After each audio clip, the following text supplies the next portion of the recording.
Here at Randy's Custom Rifles, I've been building takedown rifles for about 20 years. And this is one of our takedown rifles. It happens to be a Winchester Model 70. And with a fiberglass stock, you can see the seam in the forend here where the gun comes apart. And I'm going to go through the procedures here to basically show you what we do, to take this rifle down. The first thing we need to do is open the bolt and take the bolt out of the rifle. This way, this guarantees that we don't have a loaded round in our rifle when we're going to take this rifle down. Now, this rifle has a two-piece tally, quick detachable bases and rings. This can be had either with this round-headed screw or a lever. You just simply turn a lever. And I've chose here to use these round-headed screws because there's really no projection and so forth. So we're going to have to take the scope off, basically, and take this lock screw in the action that holds the barrel in position and keeps it from turning when everything's all in one piece. So I'll use an Allen wrench here, and I'll turn this screw out of here. I take it clear out, and if you're in the field or something, it would be probably pretty wise to maybe just take it out and put that right in your pocket for the moments that you're going to take these things down. And in this instance, we got to back these screws off. These are cat screws. This allows us to just take this scope off. Then all we have to do is take the barrel out of the gun. So we just grab the two sections and turn them like that. Just turn it apart. I'll take it clear apart here.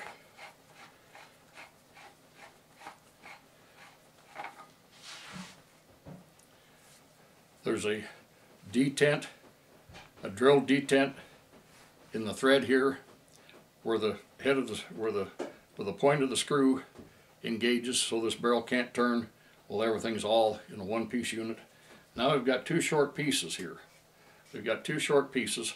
This can be put in a canvas case. You could have a canvas case made to be able to put this in. You can put this in your backpack. You could put it in a duffel bag or whatever, carry it that way. You could put these two units in a hard-sided aluminum case along with your scope, lay them in there, and for travel around the country, around the world, to hunt some other place. This is obviously just a single barrel. This happens to be a 270 Winchester, and anyway, I'll just simply put this back together carefully. Set these two pieces back together and thread them all back together. I'm showing this for the purpose of say you just took it out of your case, you turn it right up to where it shoulders, you don't turn it past, you take the screw that you've got to lock it down with, and you put the screw back in here, and you tighten this down. All the while you're doing these sort of things, taking them apart, and you're traveling somewhere before you go put it back together, it wouldn't hurt to keep a little brush or something like that to be able to make sure that those threads don't have picked up some dirt or something. Keep that thread fairly clean. It doesn't hurt to have just a faint amount of lubricant, but lubricant does attract grit and one thing and another. So the brush is probably as important as anything to kind of keep that thread clean. And so now we're going to just simply set the scope back on here. You just tip it from the right to the left, and In this instance, I'm using like a screwdriver handle with a bit to fit this particular Allen head cap screw. You wouldn't need a screwdriver, but if you had 2 wrenches, one for this set screw to hold the 2 units together, 1 wrench for doing this, or in the other instance, there's 2 levers. You just turn 2 levers about 2.5 turns and just lift it off. That way you don't have to have a wrench. I personally prefer this cap screw situation because it's cleaner. It doesn't protrude out like the levers do and maybe catch on brush or clothing or something like that. But of course we put our bolt back in the gun, and I always put my finger on the trigger, close the bolt. Now there's no load on the firing pin. Anyway, that's what we do. You can travel, you know, anywhere around the world with one of these takedown rifles. As I say, you could put it in a bag or in a hard case, and even that in a bag, put in a duffel bag or a pack or something like that, or having a hard aluminum case. You declare it at the airport, at customs at the airport, if you're going to some other part of the world, and you're allowed to put that bag or that case in a duffel bag, so it's out of sight, out of mind from thieves. This is actually how we started building these rifles, because a lot of people were traveling to other parts of the country and they're finding it very cumbersome to go around airports with big long rifle cases. So I started building these guns with those things in mind, to, you know, eliminate people stealing your equipment. People don't go around pulling duffel bags and whatnot off the carousels and stealing them, but they see rifle cases and they'll just bend down, grab it, and just run, and they're gone, and your rifle's gone. So that's, you know, that's what we do when we build a takedown rifle. This is basically one, you know, built purposely from scratch. I also build a few takedown rifles on factory rifles. This happens to be a Ruger 77 Hawkeye bolt action rifle.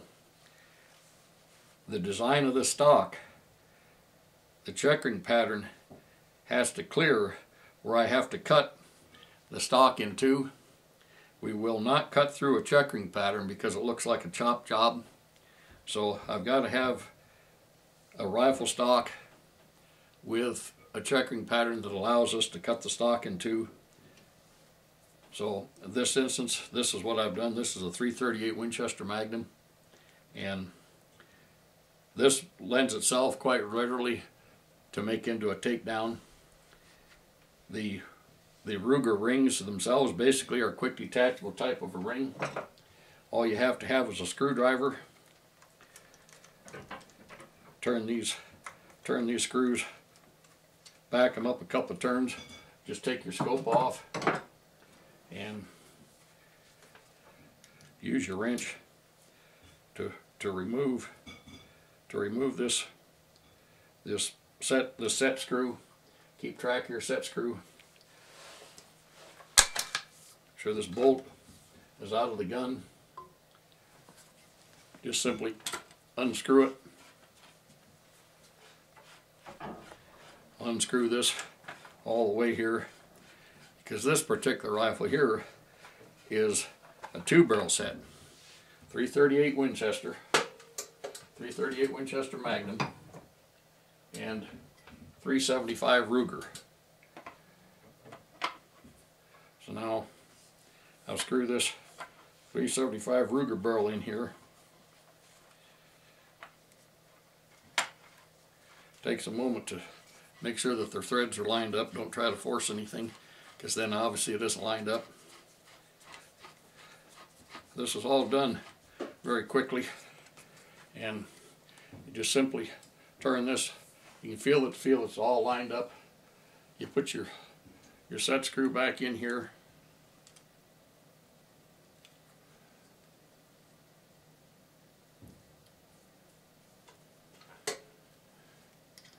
Tighten it down with your wrench.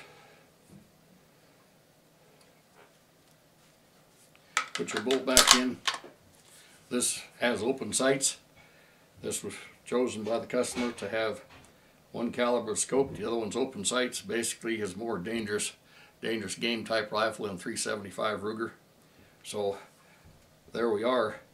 We've got a 2-barrel set, and we have to stick with the same basic case head size because that fits the bolt face.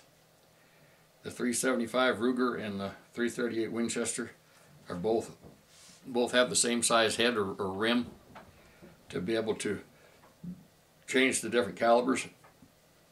And also from a feeding standpoint, the 2 cartridges, diameter wise and lengthwise, overall loaded round lengthwise, are pretty much the same.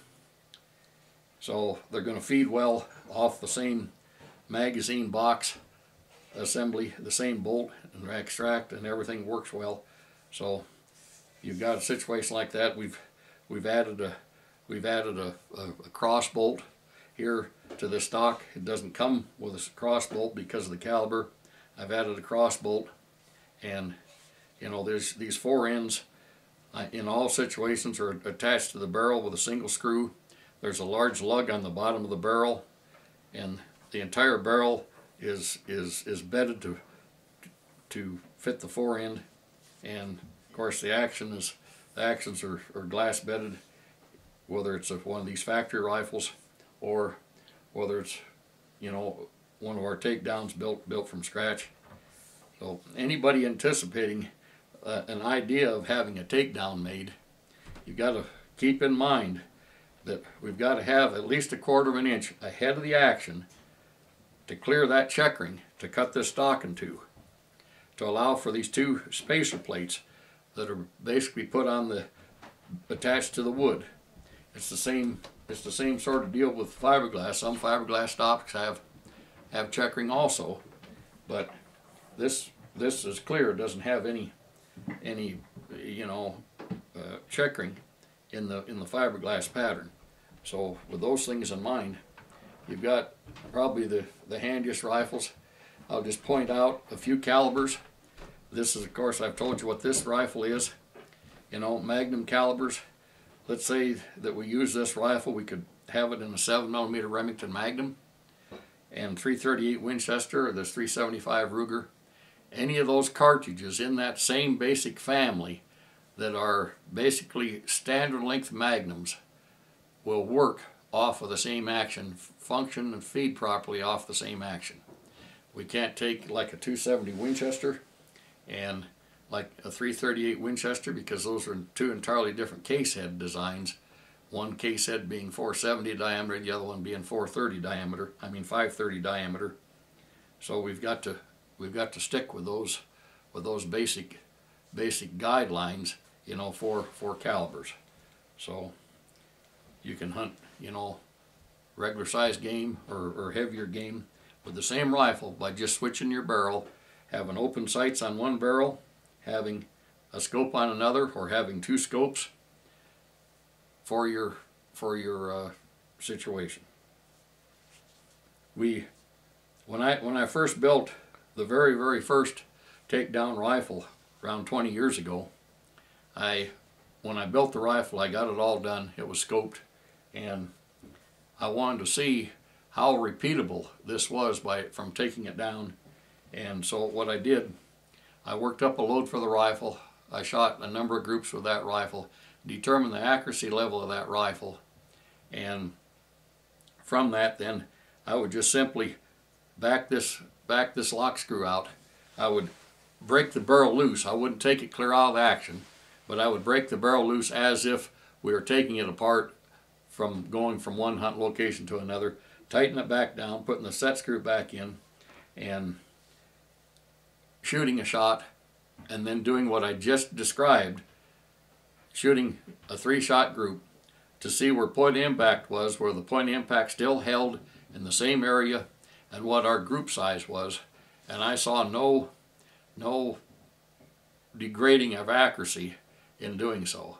And I don't shoot every one of these rifles and check this.